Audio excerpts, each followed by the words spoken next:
Hello, everybody. My name is Lucinda, and I know at least one person has been here. That's John. He's been here for the last two sessions.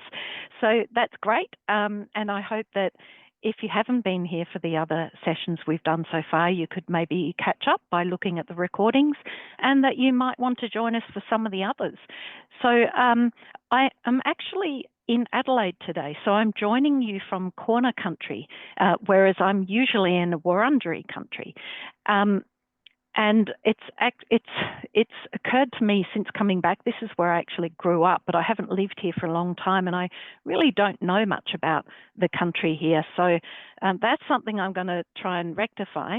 In Hurstbridge, where I live, I recently went to a workshop that was fantastic by a Wurundjeri elder, Uncle John Wandin, and he talked about custodianship of land and how the clans every person in the clan would have their own totem. It could be a plant or an animal or a reptile or bird, and then it was that person's job to look out for that, sort of be an ambassador for that totem. And I've been thinking about it ever since, and what a incredibly wise way that is to look after the planet. I guess with all this work that I'm doing and the Rethink series, I'm in my own small way hoping to be part of helping people learn how to care better for the land that we're on. And I would like to pay my respects to the elders, past and present, for the Wurundjeri and the Corner and everyone else in Australia, because I recognise that they're the ones who have taught Uncle Dave, and that he is then able to teach us. So that's the way this knowledge has been transferred, and I really appreciate that. So thank you to all of those elders. Hang on, I remember I've got to do it this way. Yes. So Nillumbik Shire Council a few years ago declared a climate emergency. I think it might be 3 or 4 years. And part of that was deciding to make a climate action plan, a 10-year plan, and that involves a whole lot of work at council, but it also involves supporting Nillumbik residents to make a difference, have some effect on climate change in their own homes. And that's what this Power Up Nillumbik and Rethink Nillumbik programs are all about, is to help you.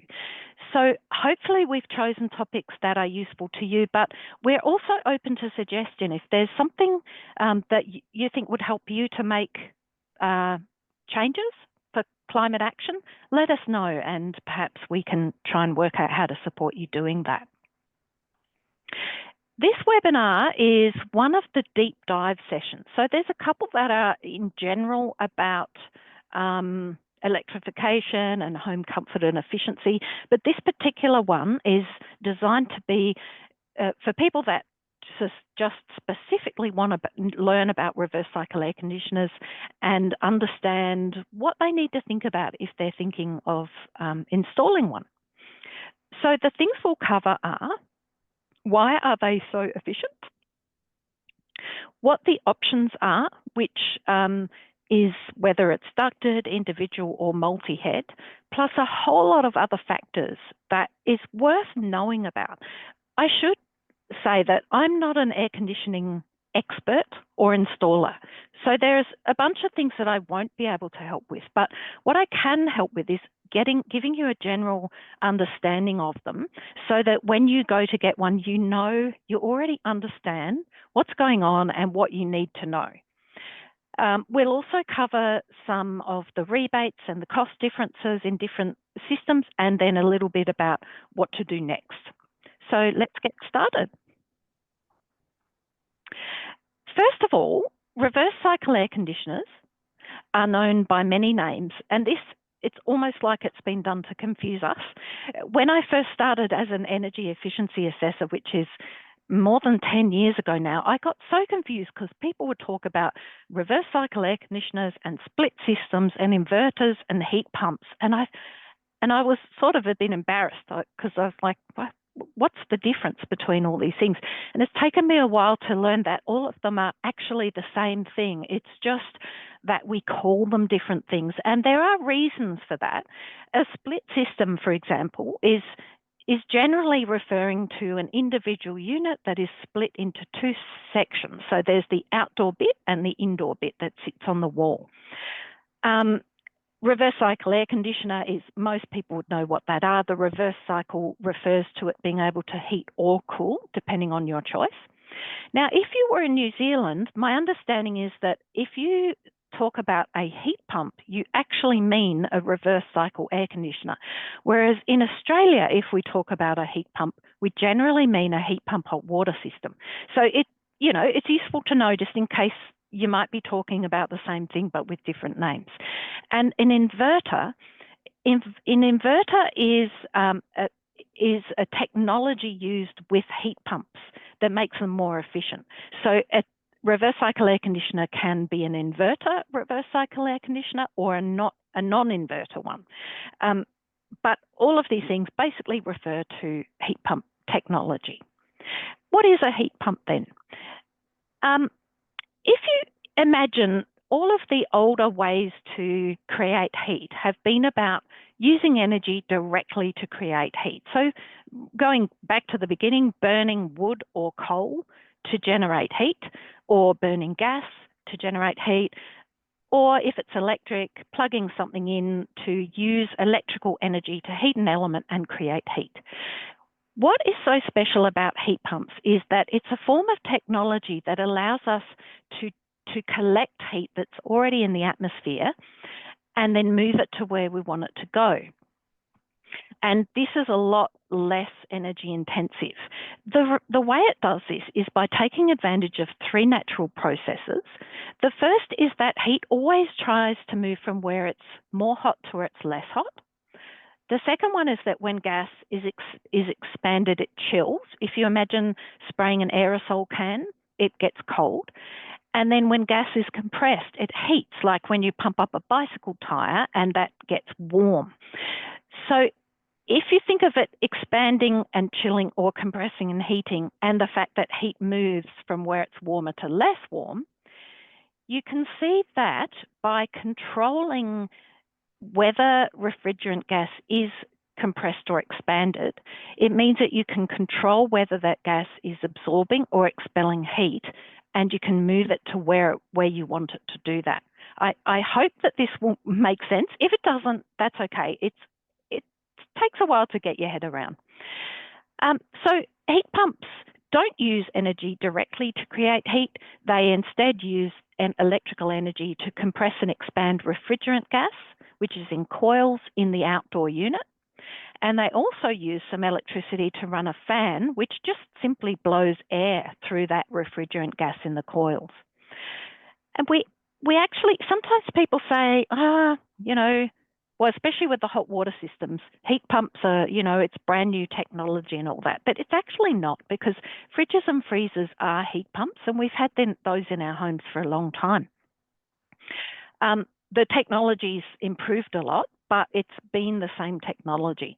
So the things we now have in our homes that are heat pumps are fridges and freezers, reverse cycle air conditioners, heat pump hot water systems, and actually I should have put in there a heat pump clothes dryer, because that's the latest in the amazing heat pump machines. That is, finally, there's an energy efficient way to dry clothes. Not as good as hanging them out in the sun, of course, but still, it's a good option. So if you first look at the right-hand side picture, this is just a visual of what I've described. A resistive electric heater, any sort of plug-in heater, takes a kilowatt of electrical energy and it gives you a kilowatt of heat energy.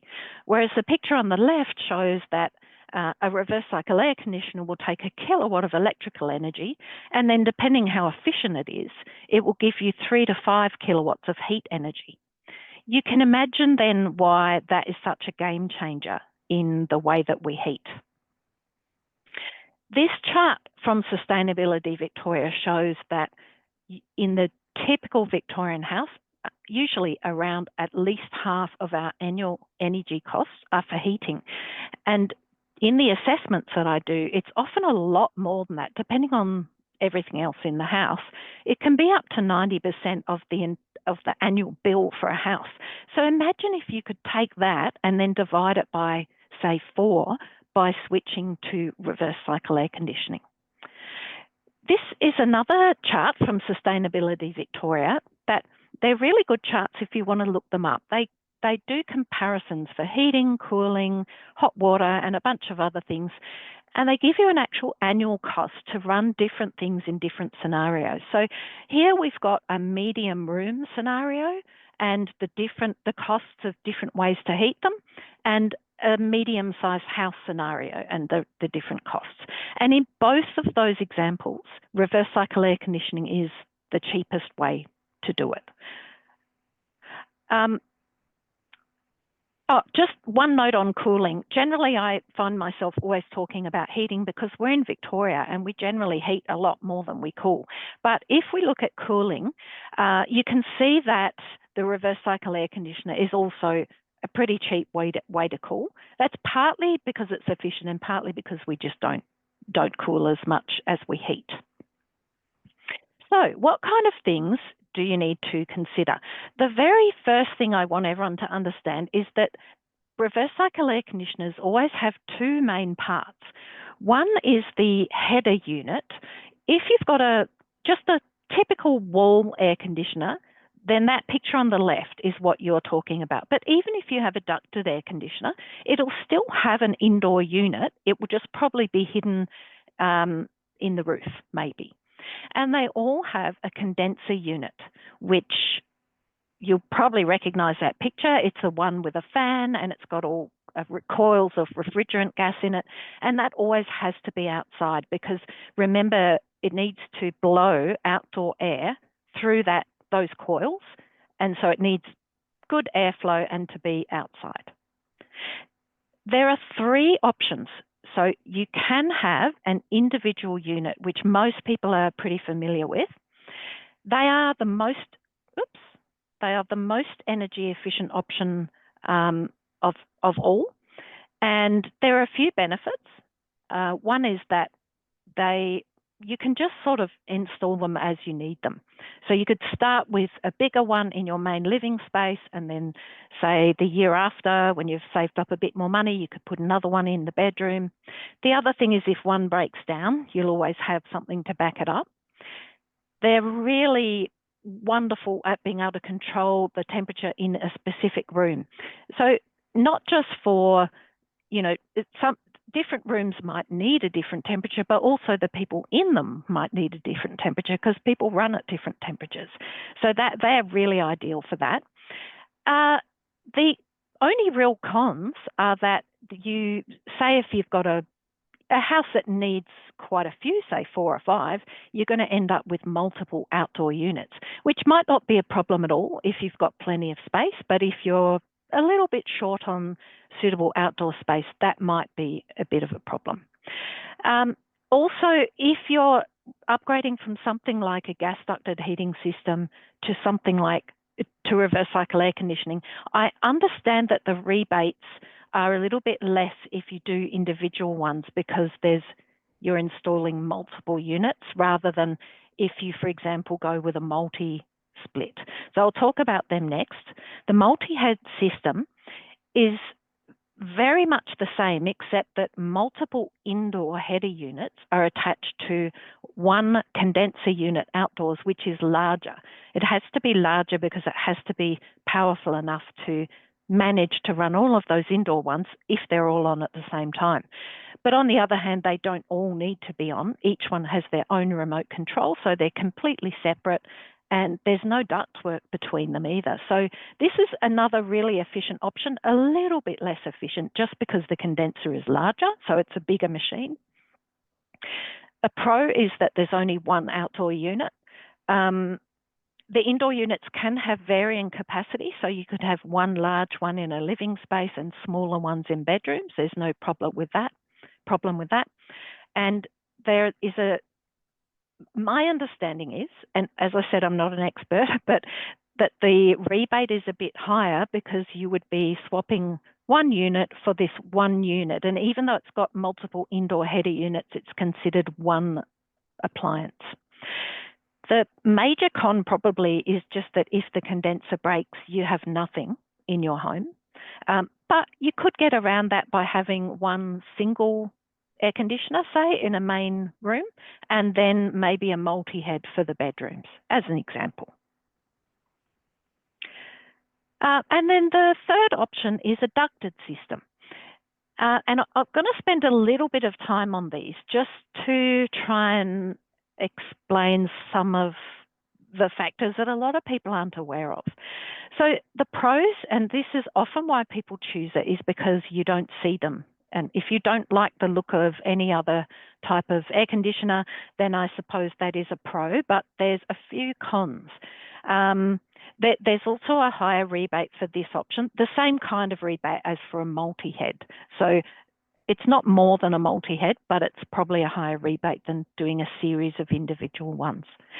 Now, the cons are that it's basically always going to be more costly to run because there's ductwork joining all these areas, and there will be heat loss through the ductwork. Even if you have new, well-insulated ductwork, it's just simply because you're moving heat through a tube from one place to another, and heat will be lost in the process. The other thing is that you will generally end up heating or cooling more space than you would if you had individual units. And I'm going to talk a little bit more about that. One more thing is just a bit, in my experience, I've not had ducted heating, but I've assessed hundreds of houses that do have ducted heating, and there are quite frequently issues with comfort control because the thermostat is often in one spot, which might not be representative of what's going on in the house. Also, if you imagine, you know, in the summer, all of the rooms on the west face of a house might really heat up more in the afternoon than the rooms on the east side of the house. And because it's one unit, it's heating to the same amount, whereas individual ones, you can just say, oh, well, we're going to put them on in the west rooms, but not in the other because it's okay. Let's look a little bit more about ductwork. So if you want to learn more about this, there's a fantastic, I think it's an article. It may be a video or it may be both, can't remember, but look up efficiency matrix. And this is the best example I've seen. So on the left, this is how ducted systems are designed to be run, which is that the air that's coming out of that heating unit into the house, that volume of air needs to be the same volume of air that's being returned to the return air to go back into the unit and reheat. If you do something like is shown on the right-hand side and you close off some of the rooms, people often do this thinking that they're going to I don't know, send more heat to one area and make it more comfortable. But actually what happens is that the warm air gets trapped in those bedrooms, and then the return air is in the main living space, and it's meanwhile going, oh, I need air to go back to reheat it, and it can't get the volume it needs. So it starts to pull in air through any drafts and gaps that you have in the house, which means that room then ends up feeling cold. And I've come across this so often where people say the kids' rooms just overheat, and then we're cold and we try and turn it up, and then the kids get even hotter, and you know. So this is a typical example of a system that isn't being operated in the way that it should be. Now, a little bit more about that, because I know that you can get zoned systems now. This is a good example, I think, of how a zoned system might work.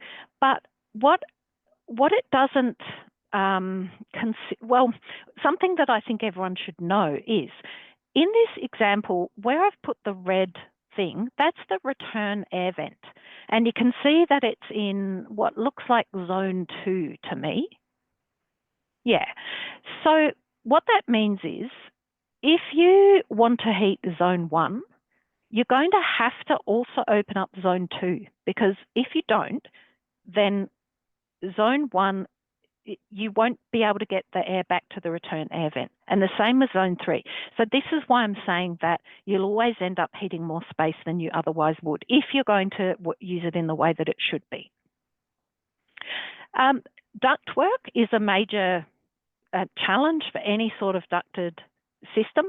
The picture on the left, often people say, we had the ductwork checked, it's all fine. This picture on the left, I went to do an assessment for someone and she had just had a new gas heating unit installed for her ducted system. And I said, hey, did you happen to replace the ductwork at the same time? And she said, no, I didn't need to. They had a look and they said it's absolutely fine. And I opened the hatch to under the house, and that's what I saw.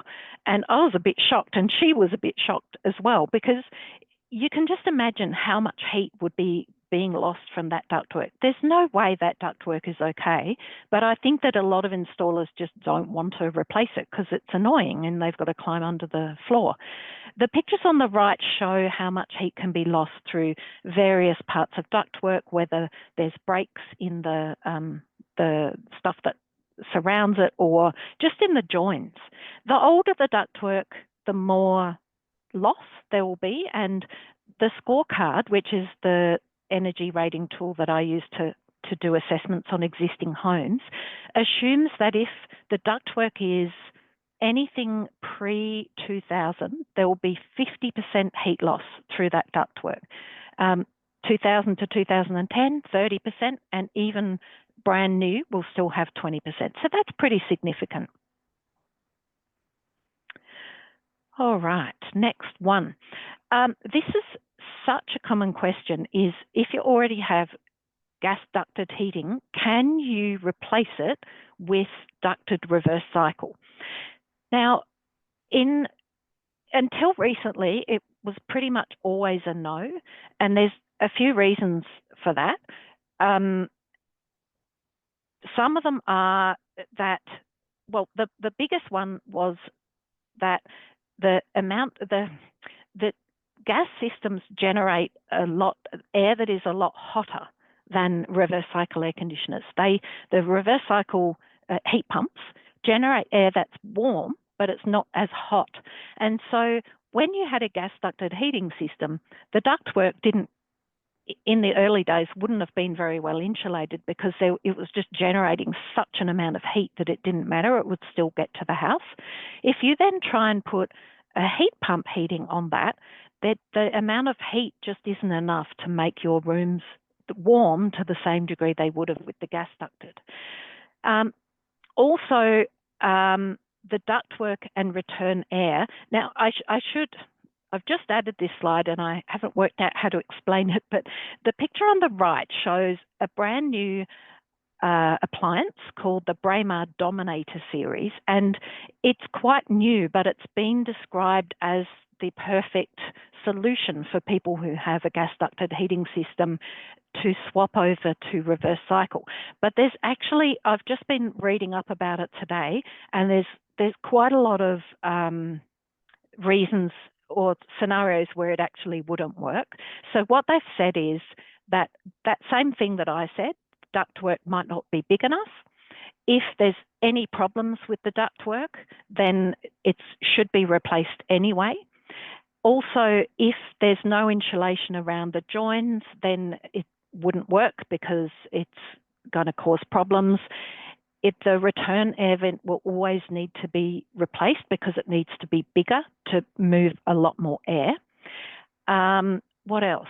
They also said if, as is the case with a lot of gas ducted systems, there's no filtration pad, that often gets taken out when the unit is upgraded but not the ductwork because they're mismatched, and so the unit won't work properly unless you take out the filtration.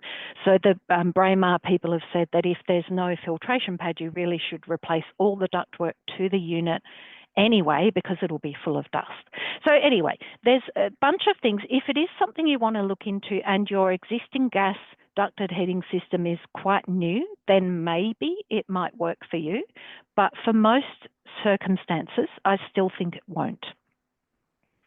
All right, choosing a size. This is a tricky one, and there are ballpark figures that I can't remember if I don't think I've got the ballpark figures in this thing, but I do have links to some articles and pages on Sustainability Victoria that help give you ballpark sizing that you might need for your home. But this fair air calculator is actually the best way to do it, because the ballpark figures take no notice of what your home is like. Has it got insulation in the roof, in the walls, under the floor? Has it got good curtains and glazing, that sort of thing? Is it full of drafts? So the ballpark sizing is often oversized if you have a thermally efficient house. Whereas this fair air calculator, see where I've circled in purple, the heating load calculator, you can go press on that and it will actually say to you, how big is the room? What's the insulation like in different areas? Does it have windows? How big are they? What orientation are they? Because all of those things make a really big difference to what you're going to need. It is important to size a unit correctly because it's going to be more efficient if it's sized well. If it's undersized, it's going to be working crazy all the time trying to keep that amount of heat. And also that's going to feel blowy because if it's working non-stop, it'll always be blowing air. Whereas the one in our house, for example, it works for maybe half an hour, gets the temperature up, and then it just cycles off because the home is well insulated and it doesn't need to keep working all the time. So that's what you're aiming at. The system really shouldn't be going all the time. And you also don't want it to be oversized because then it's going to be using more energy, but also if it can get to its temperature too quickly, it might be turning on and off all the time because it doesn't know what to do. This is the kind of thing, if you get a really good installer, they can explain how that should work for your home. Oh, here we go. Here is the ballpark sizing. But like I said, this is very ballpark, and I still think using the fair air calculator is a much better idea. What's star rating to aim for? This is a pretty simple one, really. The main thing to know is that our star ratings for reverse cycle air conditioners changed in 2020. So if you have one, say you got an air conditioner in 2019, if you had a really good one, it's probably 5 or 6 stars, and that's great. If you bought that exact same unit after 2020, it probably is only 2 or 3 stars for heating, for example. But don't worry and don't feel bad because it's the same unit. What changed is that the star ratings started to be done by climate zone. And because we're in a cold zone, the star ratings went down. It doesn't mean they're less efficient. It's just a more realistic representation, really, of what things are like in our climate zone. And in other climate zones, they'll have different star ratings. So if you're getting anything now, look for 2 stars heating is good, 3 stars cooling is good, or anything above that. For the location, now I was saying, I think I mentioned before about the wall units, and some people don't like them, which is why they get ducted. But the picture on the left shows that there are actually a few versions of indoor header units that you can get. We've got, well, I'll start from the bottom. So to the right of that condenser unit at the bottom, you've got what's called a floor-mounted unit, which might allow you to tuck it away somewhere a little bit. Above that, you've got the standard wall unit that everybody knows. Above that, you have a unit that can be put in a bulkhead. You can see that on the right-hand side picture. So if you're doing a bit of renovation, that's an option. You can hide it away and just have a vent where that air comes out. And then the top left shows what's called a ceiling cassette. They're sort of big, and I don't think they look that nice myself, but it is an option to have that heat and cool coming through the roof. The location of the outdoor unit, some of these pictures, like the top left picture I put in because I just thought it was such a terrible location.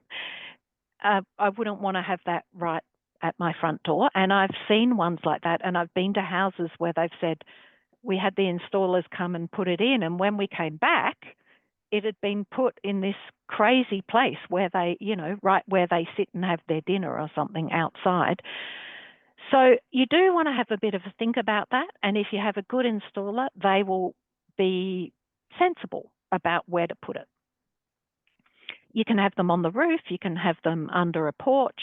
The only thing is you really need them to have airflow. I put the picture on the right in there because it caused a bit of a kerfuffle on a Facebook page that I follow about energy efficiency. And people were saying, how could this be installed there? Because you might imagine it doesn't have very good airflow. And then other people were saying, well, that particular unit is designed that the air is going in and out from the top. So technically it's okay. But on the other hand, how are you going to, get in there to repair it? So I just thought it was a good example of where I wouldn't put one. And the picture on the right just shows what different sounds feel like. You may have been near an air conditioner that's quite noisy, and really we don't want that. So depending on where it's going to be, you might choose a unit that is a bit quieter. Refrigerant and warranty periods.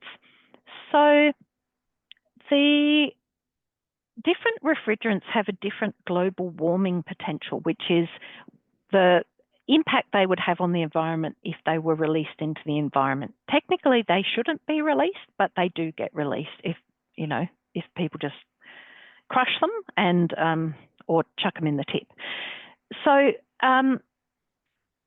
at the moment, the two most common refrigerants used in reverse cycle air conditioners are R32 and R410A.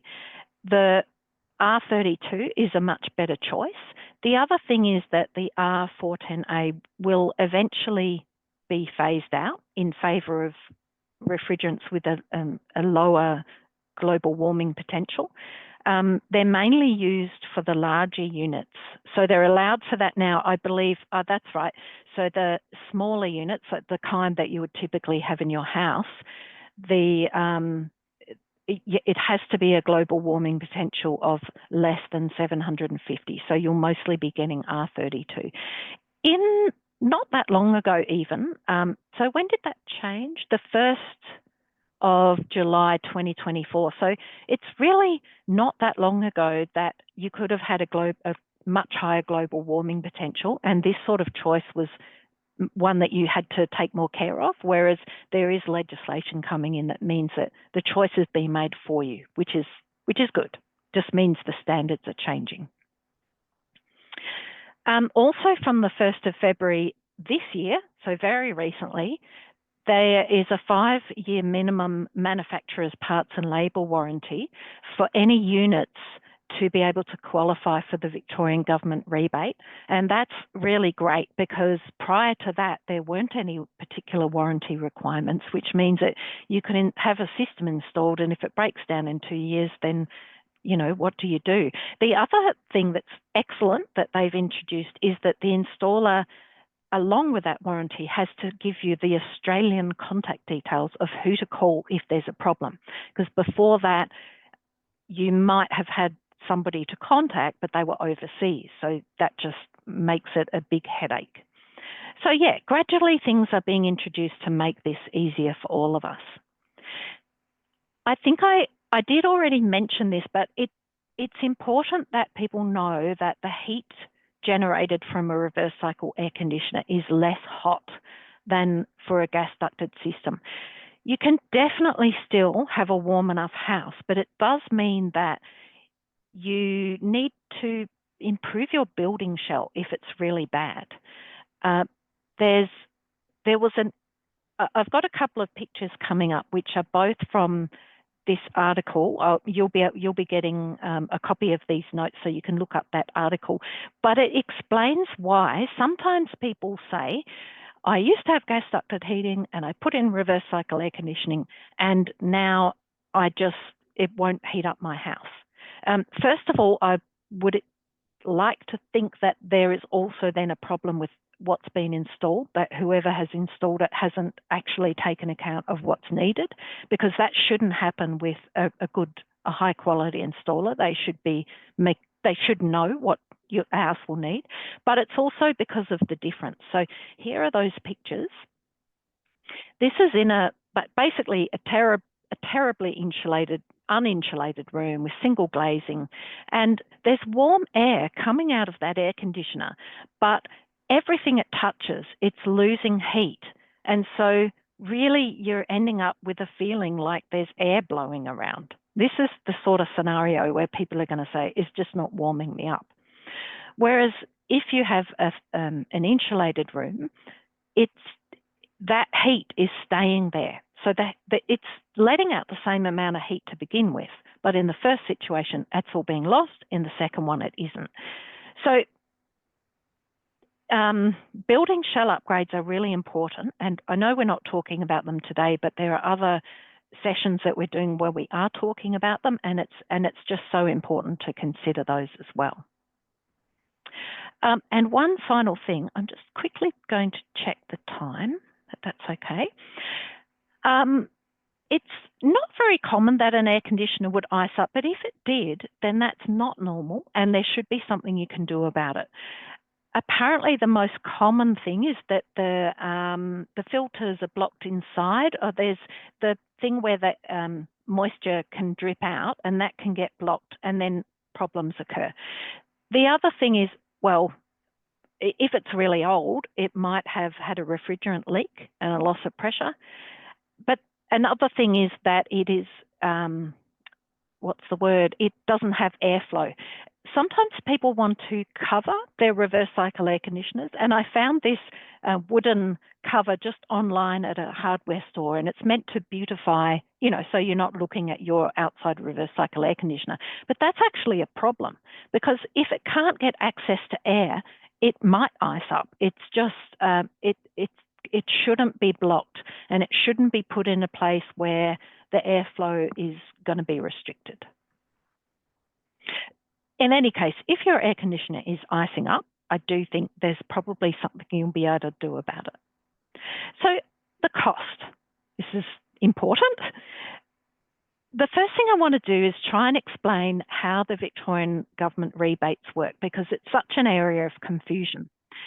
One of the common things that I get asked at assessments is, who can give me the rebate? Because people get calls from companies saying, we can install an air conditioner for you and give you the Victorian government rebate, and they can be a bit pushy, and then people are like, well, can I get someone else to do it, or do I have to go through that person? So I'm going to try and explain how it works. First of all, if you look at the box on the top right-hand side, the Victorian government has created a rebate program called Victorian Energy Upgrades, and they've basically said, we're going to assign VEC certificates, Victorian Energy Efficiency certificates, to a product, and that, depending on how many of those certificates are assigned to the product, each one will get a rebate dollar assigned to it, and that will then come off the price to buy and install. In order to create these certificates and collect all the documentation that's needed, they have what is called accredited providers. So the job of those accredited providers is to create certificates, make sure everything's been done properly, and then they can sell those certificates on the open market. Now, if you look up the Victorian Energy Upgrade Program and you look up who can provide a reverse cycle air conditioner, it will list all of the accredited providers. But the problem for us is that those actually fall into two types. There's what I call installer type 2, who are accredited providers who are also temporarily installing products that get rebates. The way they do that is that they subcontract work, because after all, they are not heating and cooling companies. They are accredited providers. So they're administrators of the VEEC certificates. They tend to be the ones that will contact you or have Facebook ads or have stalls in shopping centres or put letter and things in your letterbox. And to my mind, they are in the business of creating certificates and are more likely to choose an option that creates the most certificates, not necessarily the option that's best for you. So what I would recommend is to use the type 1 accredited provider who works with a local established, oops, I didn't mean to do that, an established local company. So to put this simply, I guess, find out who is an established, reputable heating and cooling specialist in your area, in your local area, or in Melbourne really, but just that's been doing it for a long time. They know what they're doing. They know how to size. They know how to install things properly. They have their own staff, which means that the quality control is easier, because if their staff do some... So it also means if they've been around for 20 years, if in 4 years something happens to your system, they're likely to still be there. You ring them, they know exactly what happened, they can sort it out. And these guys tend not to advertise so much because they already have a good reputation and they get their work through word of mouth. The way they can apply the rebates is that they work with the accredited providers who don't install products, and those accredited providers just have an agreement with them to say, sure, you're a good company, send us your information and we will check everything's right. We will create the certificates, apply them. You can apply them to your customers' invoices, and that whole thing is done. So those two people, those two organisations work as a team. So in a nutshell, you can do it with the professional, established company and the type 1 accredited provider, or you can do it with the type 2. Really, you can go with either. I shouldn't really say not to do one or the other. It's just, if it were me, I would be going with a company that's been around for a long time. I'll just leave it at that. So after you get the rebate, how much will it cost you? Well, it really depends on what you're replacing. So if you're replacing, say, in-slab electric heating, you're going to get a good rebate, because the rebates are based on what the energy reduction will be. If you're just replacing, say, an existing old reverse cycle air conditioner, which you can do, it's not going to be as big a rebate because the difference between the two is less. It also depends what you're installing, whether it's an individual, a series of individual, a multi or a ducted system, where you're located. But having said that, anyone in Melbourne will be the same because it's the same climate zone. The only difference is if you're in Queensland, for example, and who installs the upgrade. So like I said, the accredited provider type 2 will probably offer you a lower rate, and the specialist company will probably be more expensive. Ballpark rebates, this is very general, but talking to a few people and companies and accredited providers, this is what I've been able to figure out, is that if you had gas ducted heating and you moved to a good quality, as in an established brand like Daikin or Mitsubishi Heavy Industries, if you put in a multi-head system with 4 units, you would get a rebate of somewhere between $3,000 and $4,500, and you'd have an out-of-pocket cost probably around about $10,000, maybe a tiny bit less. If you go with an accredited provider who is also installing, it's possible that you might get the whole thing for $6,000 out of pocket. And just in terms of if you wanted to install a single split system in a bedroom, it would be, it's not that expensive, $800 to $1,600 to buy and install, and for a larger one, it'll be more. All right, can you get them for free? Well, there was a time when the rebates first came in, same with the heat pump hot water systems, that the accredited provider type 2 was offering free items. But this is another change that's been brought in, is that people must make their own contribution to the system, which I think is a good thing because it gives people a little bit more buy-in to what they're purchasing. And so it's $200 just for like an individual one, and $1,000 if it's a bigger system. A few more benefits. Reverse cycle air conditioning is not only very efficient, but it's I've sort of already said this, but it's because of the heat pump technology, it's a lot more efficient than using gas. But the other thing is, if we're generating our own rooftop solar, we can use that to help run this new electric appliance, whereas we wouldn't be able to do that if we're using gas. Also, it might take you a step closer to being able to abolish your gas meter. And those meters, to have a gas service, costs you around about $1 a day. So you've got a straight up, if you're able to abolish that, you've got another saving of $365-ish per year. It also means you're just avoiding further rises in gas prices. People with gas ducted heating systems are generally really feeling the squeeze at the moment, and the older the system, the more they are. They can really be extremely expensive, like $600 a month to heat with an old gas ducted heating system. The other thing is, if you change to something electric, as opposed, say if it dies and you need to put something in, if you choose an electric alternative, you're not committing to that further, many years of having to pay for steadily increasing gas prices.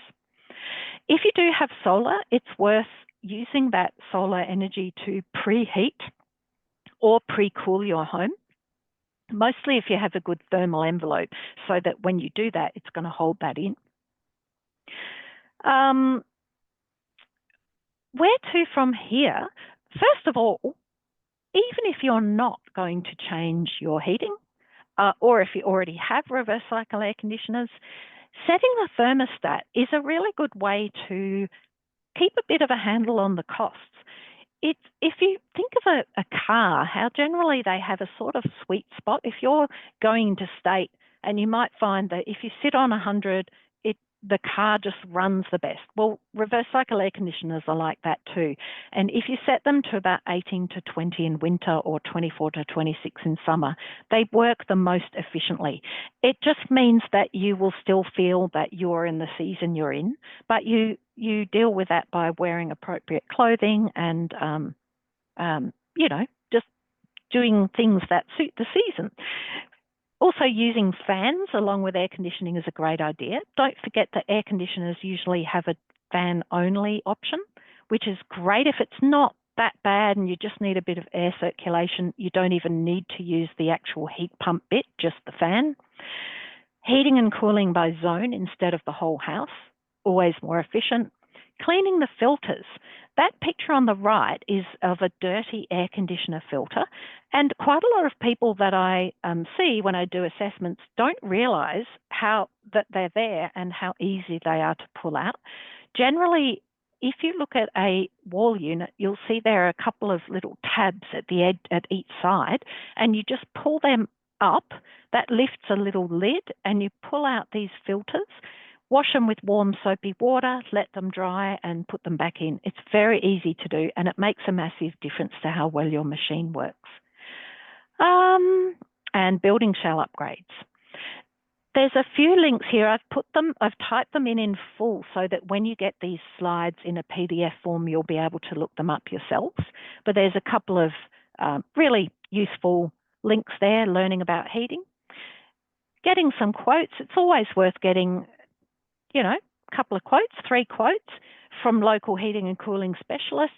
They'll be able to talk with you about what the options are and how they think they would work, where you would locate internal and external units. And do just check when you're going looking for a company that they can claim the rebates for you. Most of those established companies can. It's just very small ones that might not have created a relationship with an accredited provider. And they can do that if they want to. They just need to contact one of them and make that arrangement.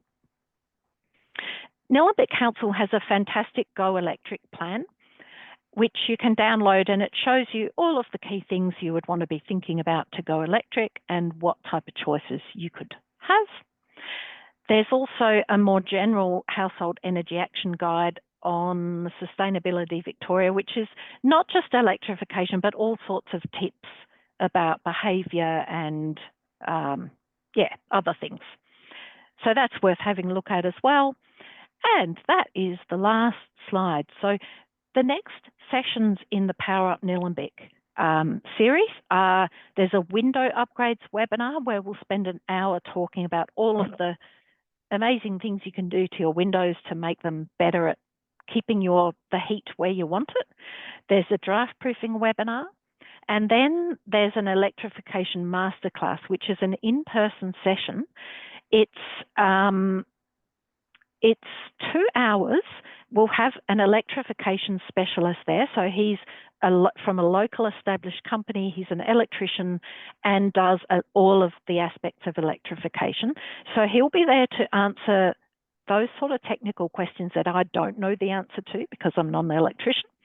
And then there's an optional additional 3rd hour where we'll be modelling an electrification plan for your home using a tool called SpendWatt.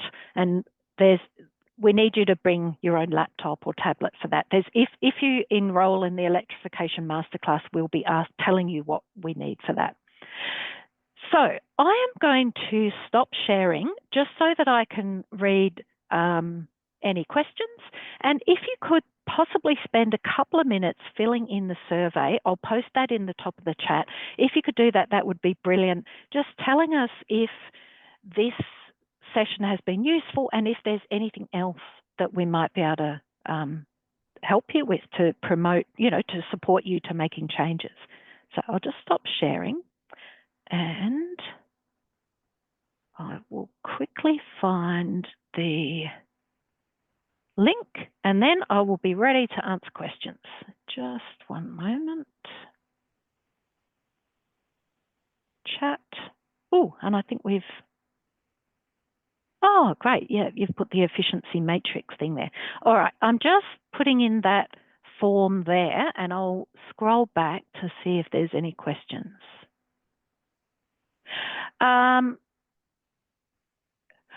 So the 2,000 to 3,500, was that on one of the last slides, Shiva? If it was, then yes, that would be for one unit, say in a combined kitchen, dining, living area, that type of thing. That's what I would be thinking the cost would be. It may be a bit higher, depending on how big the system is. How can you register? So what you can do, Shiva, is go to, probably the simplest thing is at the end of this, I'm going to be sending out a follow-up email to everyone who registered for this, and it will have a copy of the PDF of this presentation, and it will also have 3 links that you can go to sign up for other things. There's Nillumbik Council has an electrification page you can use to sign up, and it has a Rethink Nillumbik page that also you can use to sign up, or you can go to the Going Green Solutions page, which has a Rethink tab, and you can sign up there too. Is there anyone else who has any questions?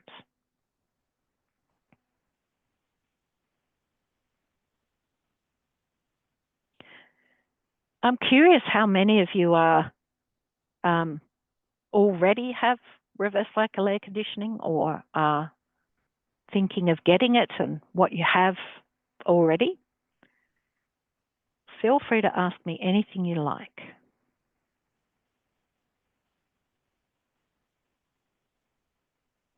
It's your chance to get personalised advice. Lucinda? Yes. Hi. Hi, this is Swati. Hi. I Hi, was meant Swati. to join at 7 o'clock, but somehow it slipped my mind because I got busy. But anyway, I joined at Yep, 7:40, and I'm going to be listening to the webinar later. So it's recorded. Yeah, it's been recorded, it is right? recorded. Yeah. Actually, I should just let people know it is recorded, but it might take us about a week to get it up on the Nillumbik Council website. So when I send that follow-up email, I'll have a link to where those recordings are. But if you look tomorrow, it probably won't be there. So I'm just letting you know, Okay. give it No, about a that's fine. week, and Grace, who's here with us on the environment team, will be getting that up. So just, yeah. Um, Thank you. so John is Um, saying, oh, yeah, have you got oh, another sorry. question, Swati? Yes, I was just saying that I am looking at replacing my gas heating because the Yep. bill I think would be about $1,000 a quarter this year. Oh, yeah. That So that hurts, doesn't it? yeah. Yeah. And the home is not Um, is not that big, but the insulation is not that good. So I was very interested to hear yeah. what you have to Yeah. say for me to be able to make a choice. Yeah. Yeah, yeah, Were you here when we talked about upgrading from gas? Were you here then for that bit? yeah, Look, yes, I was. you were. Okay. Any Yeah. questions, feel free to just Mhm. email me. Once you've had a look at the slides, and if there's still things that don't make sense, feel free to ask. The other thing is Nillumbik Council has uh, I, I'm not sure if they're drop-in sessions or you can organise a personalised meeting with Ian and Mel, and they're fantastic. They're sustainability officers there, and they know a lot about appliances and thermal efficiency of your homes. So they can actually, if you have particular questions, you can book in and see them, and they can give you a hand as well. Okay, thank you. Now, John is saying he saw an ad on YouTube about infrared heating. So, infrared heating, I'm guessing you mean far infrared heating, as in FAR, and this it's yes, I think it can be really good, but in the right place. Basically, it is still a plug-in electric heater, but it's creating heat in a different way. And what they do is they create radiant heat. So imagine you were standing outside on a cold winter's day and the sun was shining on you. You would feel warm because of the sun's rays, but the air around you is still cold. And that's what a far infrared heater does. So if you have one, for example, over your couch and you're sitting watching telly, then that infrared heater will be warming up you and the couch because they're the solid things under it. But in between you and the couch and that heater that's on the roof, the air will not be warm. So because the far infrared heater is only heating whatever the radiant heat touches, it's it uses less energy because if you compare that to a plug-in blower heater, that heater is trying to heat all the air in the room, whereas the far infrared one isn't. What I have heard is that when people use them in large spaces, they really aren't that effective and can end up being quite expensive because they're a plug-in heater. Whereas if you had one, say if you've got a little study, I've got friends who have a son in VCE and they put one angled over his desk and it would heat him beautifully while he was sitting on his computer, but it didn't heat the whole room. It did create a bit of warmth in the room because it would be heating him and he'd be radiating that heat out into the room, but it heated him and that was perfect. So for the right space, I think they're brilliant, but not for every space. Hope that answers the question, John. Has anyone else got any questions?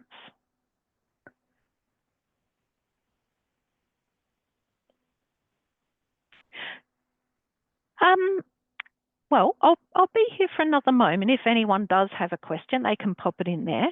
I'll tell you. Oh, thank you, John. I'll just tell you a little bit about the Windows webinar. That'll be the next one in the series. So we're moving because I think 3 so far have been about appliances and electrification. So the Windows one is going to be something different, and we'll be looking at all of the aspects of Windows and how they keep heat inside or keep heat outside in summer. So keep it in winter, keep it out in summer. It's a lot more complicated than just swapping over to double glaze. Or actually, I shouldn't say complicated. It's a lot more varied and there's a lot more opportunities. That's a better way to say it, because there's all different aspects, like what you've got inside your windows. There's low-cost ways to improve them. There's a whole range of options. So come along if you want to learn about that. And thank you very much for joining me today.